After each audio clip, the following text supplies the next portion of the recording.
Good morning guys! First hearing nga pala ng asawa ko ngayon sa kasalanang hindi niya namang ginawa. Alas 2 na nga pala nang magising ako. Kaya ayan, pumunta na ako kala mama at nangingi ako ng mainit para naman makapagkape ako. Buti na nga lang nagising ako dahil balak ko nga na wag na ngang matulog. Dahil nga kinakabahan ako na baka anong oras nga ako magising at hindi kami makaatin ng hearing. Kaya ayan, pagising ko nagkape na nga lang kaagad ako. Hindi ko pa nga ginising yung asawa ko dyan dahil nga napakasarap pa ng tulog nilang apat. Hindi ko na nga rin pala nabidyohan dahil nga ang aga ko nga naghugas, mga 1:30 pa lang. Dahil nga kagabi hindi na ako napaghugas sa sobrang tamad ko. At kagabi rin pala bago kami matulog, hinanda ko na nga rin pala yung susuotin ng asawa ko pati ang susuotin ko. Para nga pag nakaligo ako mamaya at yung asawa ko mabilis na nga lang kuhain. Basta pa naman sa mga damit utos to ng utos yung asawa ko, kala mo walang alam sa bahay. Kaya ayan, kagabi pa lang niready ko na. At kinuha ko na nga lang pala tong sabon ko para nga makapaghilamos na ako. Maghihilamos nga lang muna ako at saka magsisipilyo bago nga maligo. Kasi nga sobrang aga pa kaya ayan, nilalamig pa yung mga balat ko, te. Huwag nyo na nga lang pansinin kung gaano nga karumi yung dingding namin. Huwag nga nang bumaha, kaya ayan, nagkalupa-lupa na. Hindi pa talaga kasi ako maka-order ng wallpaper sa online kasi nga wala pang pambili. Dahil nga walang pera at ang dami pang babayaran. Kung hindi nyo nga lang nakikita sa itsura ko, sobrang sakit na nga ng ulo ko kakaisip sa mga utang ko. Kaya nga napatiktok ako nun na minumulto na ako na mga inutangan ko.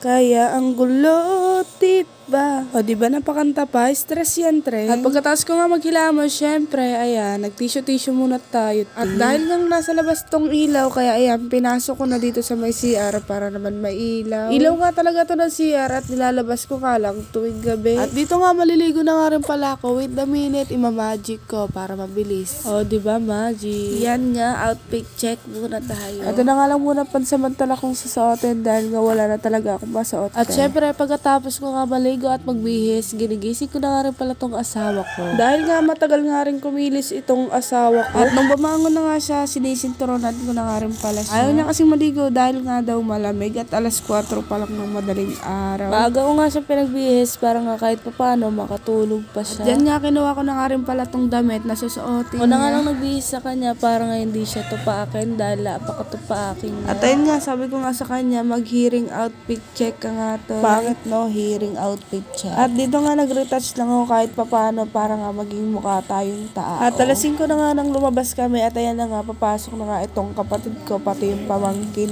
ko. At dito na nga nasa labas kami ng asawa ko nag-aantay. Dahil nga si Ate Jo talagang kasama namin dahil nga magaling sa mga lakaran. At hindi lang doon, marami pang kilala. At pumunta nga pala muna kami sa plaza bumili ng almusal para nga makakain muna kaming dalawa. At ang pagkatapos nga namin kumain, ayan na nga, dumating na nga rin pala si Ate Jo. Buti na nga lang nasasamahan kami ni Ate Jo dito sa aming mga lakad. Dahil siya rin naglakad ng mga papeles sa pagpiyansa ng aking asawa. At ayan nga, nakasakay na nga rin pala kami papuntang City Hall. At ayan, bumaba na nga rin pala kami dito. Nung nakaraang Lunes nga, galing rin pala kami dito ng biyanan ko pati ng asawa ko. Gawa nga nang kumuha kami ng asawa ko tsaka ng biyanan ko ng QCID. Alam niyo bang napakalaki na itong City Hall na to kaya sobrang daming tao. At andito na kami sa City Hall of Justice. Alas 7 pa nga lang kaya ayan, nag-aantay muna kami dito sa may labas para nga mag-open. Sarado pa nga sila kaya ayan, marami na ding nag-aantay. Napamili na nga rin pala kaming tatlo ng face mask dahil nga daw pag sa hearing kailangan ng face mask. At ayun na nga, nandun na nga sila sa loob at hindi nga ako pinapasok dahil nga nakasando ko. Kaya ayan, nag-antay nga lang muna ako dito sa may labas. Mag-iisang oras na nga rin pala ako nag-aantay dito kaya ayan, nakalabas na sila. Wala na pala akong video, akala ko kasi napakarami kong video kaya hanggang dito na nga lang tayo dahil ang unti ng video ko. Bye-bye!